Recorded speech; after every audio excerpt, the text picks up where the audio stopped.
Hello friends, இன்றைக்கி மகாராஷ்டிரியன் வாங்கி பாத் எப்படி பண்ணுறதுன்னு காமிக்கிறேன் பாருங்கள். ஒரு தட்டத்தில் மிளகாத்தூள், உப்பு, மஞ்சத்தூள், தனியாத்தூள், அப்புறம் கரம் மசாலா போடணும். மஞ்சத்தூள், கரம் மசாலா இதெல்லாம் போட்டு தண்ணி தெளித்து நல்லா கலந்துடணும். அதை கலந்துட்டு அதுக்கப்புறம் எப்படி செய்கிறதுன்னு சொல்கிறேன். கொஞ்சம் இந்த தண்ணி பிசைஞ்ச மாதிரி இப்படி தான் பிசையணும்.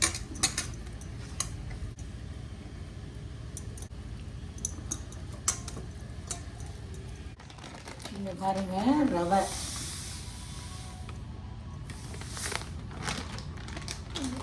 போட்டிருக்கிறேன். உங்களுக்கு தெரியறதுக்காக தட்டத்தில் போட்டிருக்கேன், நீங்கள் கிண்ணத்தில் கூட போட்டுக்கோங்க. ரவையோட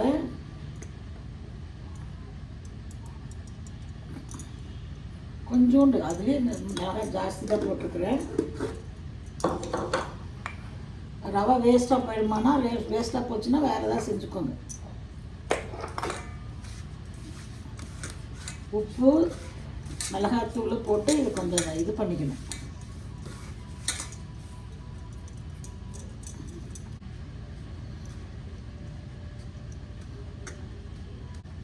வச்சா அப்படியே கொத்தமல்லி தலையோடு அப்படியே ஒன்றா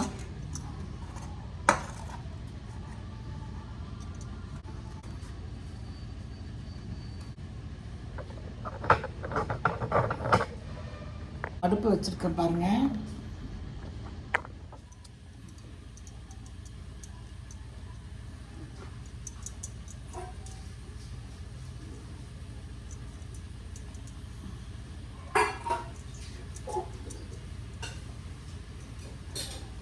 ரொம்ப காரம் இருக்குன்னுலாம் நினைக்காதீங்க. இதில் வந்து ரவை போட்டு தொட்டு தான் நம்ம ட்ரை பண்ணுவோம், அதனால் நல்லா தான் இருக்கும்.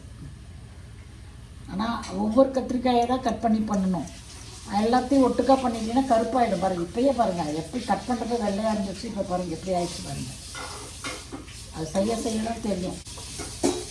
மிளகாய்த்தூள், கரம் மசாலா, தனியாத்தூள், மஞ்சத்தூள், உப்பு, ரொம்ப சிம்பிள் தான். ரொம்ப இதுக்கெல்லாம் வந்து இஞ்சி பூண்டு பேஸ்ட்டு அதெல்லாம் கிடையாது. அவன் நான்வெஜ்ஜே பண்ண முடியாது இந்த 10 நாளும், அவள் இருக்கிற முடியாது. அதுக்காக அவளுக்கு கொஞ்சம் டிஃப்ரெண்ட்டாக பண்ணி தரலாம் வெஜிடேரியனில் அப்படின்னு நினச்சி ஒவ்வொன்றா பார்த்து பண்ணுறேன். அவள் லண்டனில் வந்து 2 வீக்ஸ் லீவுக்கு வந்துருக்குறா. வந்துட்டு கிளம்பிடுவாள்.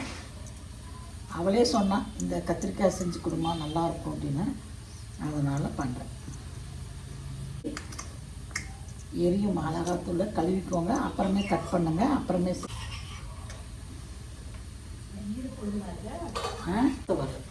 பெரிய தோசை இருக்குல்ல, இதில் ரவை வேறு கலக்கணும். இப்போ ரவையை ட்ரையாக பவுட்ரு மாதிரி வச்சுக்கணும். ரவை, உப்பு, மிளகாத்தூள் வச்சுட்டு இது ரெண்டு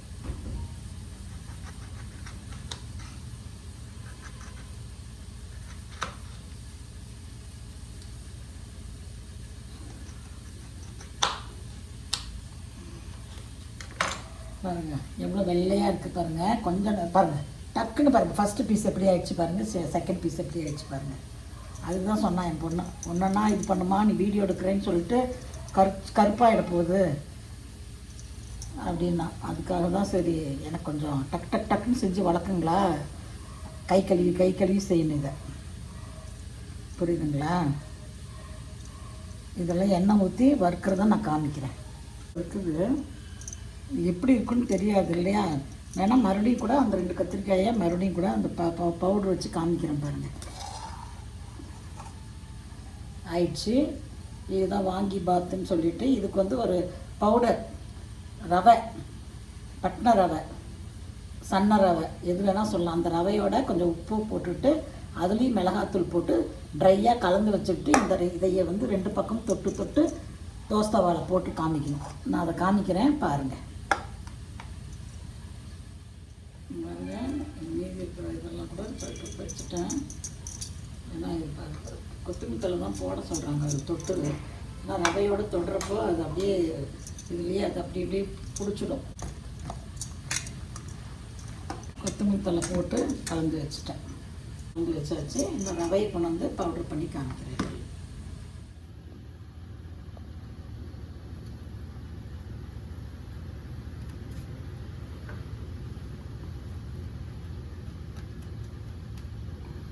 கொத்தமல்லி தழையோடு தான், கொத்தமல்லி தழை இருக்குது இல்லைங்களா, அதோடு வச்சு நீங்கள் இப்படியே இப்படி போட்டாவே அது ஒட்டிடுது பாருங்கள். ரவை சைட்லெலாம் கொஞ்சம் அப்படியே ஒட்ட வச்சுடுங்க. ஏன்னா இது வந்து 1.5 இன்ச் தவா, ரொம்ப நேரம் ஆகும் ஹீட் ஆகிறதுக்கு. அப்போ தான் கீழே அந்த இது வந்து விழாது. அப்புறமே ஸ்லோ பண்ணிட்டேன். இப்போ கூட சவுண்ட் வரல, இன்னும் சூடாகும் அப்படிதான் அர்த்தம். கொஞ்சம் ஃப்ளேமை கொஞ்சம் ஹை பண்ணுறேன். ஸ்லோ வைக்கிறப்ப மட்டும் ஸ்லோ பண்ணிக்கிட்டேன். ஏன்னா அங்கே சூடு ரொம்ப இருந்துச்சுன்னா, ஏன்னா இது ரொம்ப நல்லா இருந்தது டீப் ஃப்ரை மாதிரி ஆகும். இதில் தான் நான் மீன் கூட வறுக்கிறேன். இப்போ எல்லாம் சின்ன கடாயில் போட்டால் ஒன்றா வறுக்கணுன்ட்டு மீன் கூட இது மாதிரி 2-3 மீன் துண்டு போடுறேன். என் பொண்ணு அந்த வெஜிடேரியனுங்கிறதுனால இதெல்லாம் பண்ணுறேன். வாங்கினேன். அதை ஸ்ப்ரே பண்ணால் தான் எல்லா இடத்துலையும் எண்ணெய் வருது இல்லைங்களா, அப்போ நல்லாயிருக்கும். நம்ம வந்து இதை எடுத்து ஸ்பூனில் எடுத்து இப்படி ஊற்றினோம்னா அங்கங்கே போகாது, மேலையெல்லாம் விழாது. இது நல்லா இருக்குது ஸ்ப்ரே பண்ணுறது, அதனால் பண்ணும். ஒன்றா திருப்பி விடணும்.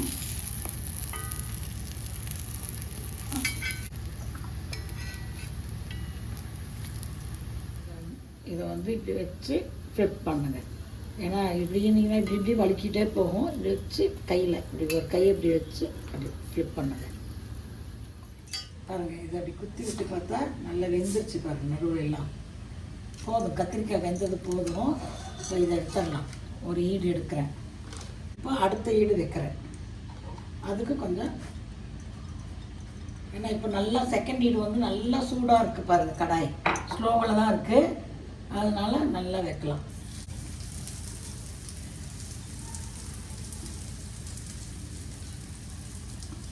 நம்ம டீப் ஃப்ரை பண்ணால் எவ்வளோ எண்ணெய் ஆகும் இல்லைங்களா, அந்த அளவுக்கு எண்ணெய் ஆகாத மாதிரி எடுத்துட்டேன். சௌந்தர்யா போயிட்டு வச்சு திணிச்சுடு. சூப்பராக இருந்தே, ஆரசாரமாக இருக்குது. இன்னைக்கு புளிக்குழம்பு தான் வச்சுருக்கேன், அதுக்கு நல்லாயிருக்கும். கடைசி கத்திரிக்காயை நீட்டமாக போட்டுட்டு அந்த ரவை மீதி அந்த ரவையெல்லாம் வேஸ்ட்டாக அந்த ரவையெல்லாம் போட்டு அப்படியே நம்ம செய்வோமே அது மாதிரியே பண்ணிட்டேன். அதுவும் நல்லா தான் இருக்கும் பாருங்கள்.